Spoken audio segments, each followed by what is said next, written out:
సురక్షితంగా ఉంటుందనే ఒక గురుకుల పాఠశాలలో మనం తల్లిదండ్రులు అందరం కూడా పలు పనులకు బయటికి వెళ్ళిపోయి పిల్లలను సురక్షితంగా చూసుకుంటారు అని చెప్పేసి మనం పెట్టుకున్నటువంటి ఆ హాస్టల్లో కూడా సేఫ్టీ లేకుండా ఈ కూటమి నాయకులు వాళ్ళ దౌలత్ని చేసుకుంటూ ఇక్కడికి వచ్చి హాస్టల్లో ఉన్న పిల్లల్ని తీసుకొని వెళ్ళి బయటికి వెళ్ళి ఒకసారి కాదు, 2 సార్లు కాదు, 3 సార్లు ఆ పాప పైన అత్యాచారం చేయడం అయితే జరిగింది. ఆ పాప మేము కూర్చోబెట్టి మాట్లాడితే డిపార్ట్మెంట్ వాళ్ళకి వీళ్ళందరూ కూడా పాప భయపడుతుంది. ఆ పాపకు జరిగినటువంటి అన్యాయాన్ని పాప మాకు తెలియజేయడం జరిగింది. బిడ్డలని మేము తల్లిదండ్రులు పనులకి వెళ్ళిపోయి మేము బిడ్డలను కాపాడుతారు కదా అని చెప్పేసి ఆ యాజమాన్యానికి అప్పచెప్పిన యాజమాన్యం అతనికి ఏ విధమైన చుట్టము కాదు, ఏ విధమైన బంధువు కాదు.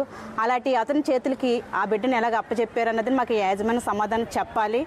ఆ బిడ్డ పైన జరిగినటువంటి ఈ అగత్యాన్ని ఈ డిపార్ట్మెంట్ వాళ్ళు కానీ లేకపోతే ఈ కూటమి ప్రభుత్వం కానీ ఎటువంటి పరిస్థితులను కాపాడితే మటుకి మేము ఉపేక్షించేది లేదు. మేము అందరినీ కూడా గట్టిగా డిమాండ్ చేస్తున్నాము. కూటమి నాయకులు అందరినీ కూడాను, ఏంటి మీ పరిపాలన, మీరు చేస్తున్నది ఏంటి, మీ తరపునున్న నాయకులకి మీరు ఎలాంటి దన్నులు ఇచ్చి పంపిస్తున్నారు రోడ్డు మీదకి.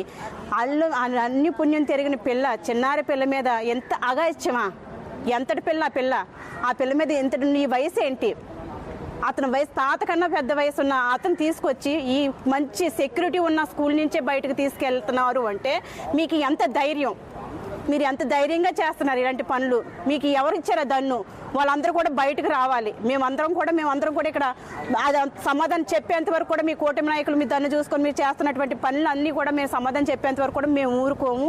ఈ బిడ్డ అయితే మటుకి మాకు ఇచ్చినటువంటి స్టేట్మెంట్ అయితే మటుకి కరెక్ట్గా అతనికి ఆ పిల్లకైతే అన్యాయం జరిగింది. అవన్నీ కూడా మాకు ప్రూఫ్స్తో సహా మేము బయట పెడతాం. మా దగ్గర తగినటువంటి ప్రూఫ్స్ ఉన్నాయి, మేము బయట పెడతాము. అతని వయసు ఏంటి, అతను శిక్షించేంత వరకు కూడా మేము ఎవరం కూడా ఊరుకోము. బిడ్డ చక్కటి స్టేట్మెంట్ ఇచ్చింది.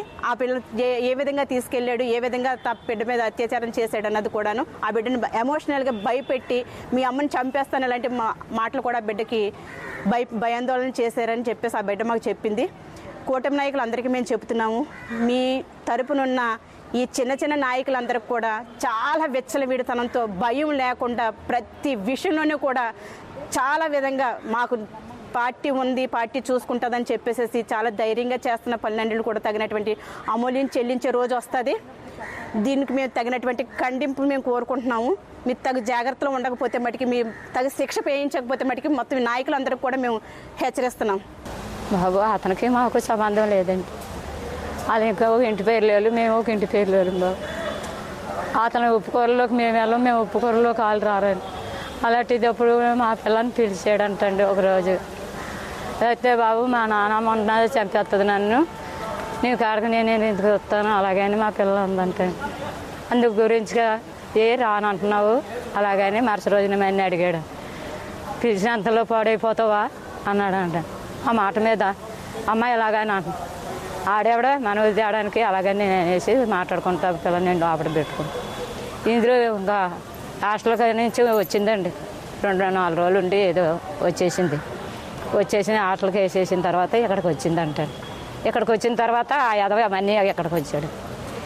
ఆ యదవ వచ్చి ఇలాగా వాళ్ళ తాతనండి నేను సంతకం చేస్తాను ఇవ్వమని అడిగాడు అంట.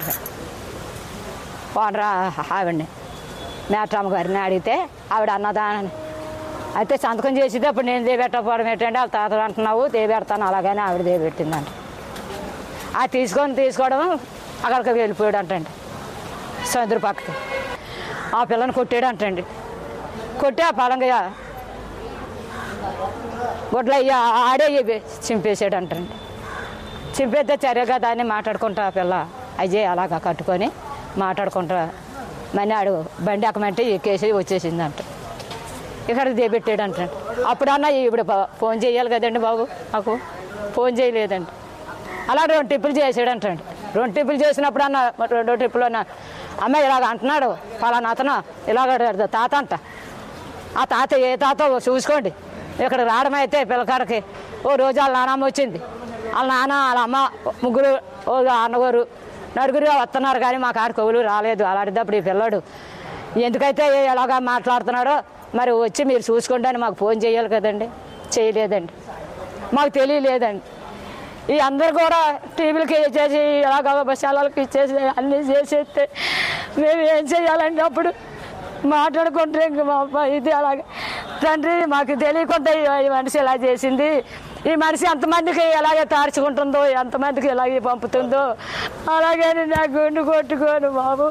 నేను రాత్రి ఆయన పట్టుకొని ఆ స్టేషన్కి వేసేస్తే ఆ స్టేషన్ నుంచి ఈ స్టేషన్కి వేసేసారండి బాబు. అని చూడండి అంత కథ నేర్పుతున్నారు వీళ్ళు. ఏం చేయను బాబయ్య, నేను చూస్తే లేని వాళ్ళు మేము అడుక్కొని తిని వాళ్ళమి. నా తాత చూస్తే బండి మీద ఉంటాడండి, అడుక్కుంటాడు, కాళ్ళు లేవు చేతులు లేవు. అలాంటి తాత అంటే వీళ్ళు నమ్మేసి ఆ పిల్లని దేబేడేసారంటే ఇలాగ ఎంతమంది దేబెడతారు చెప్పండి.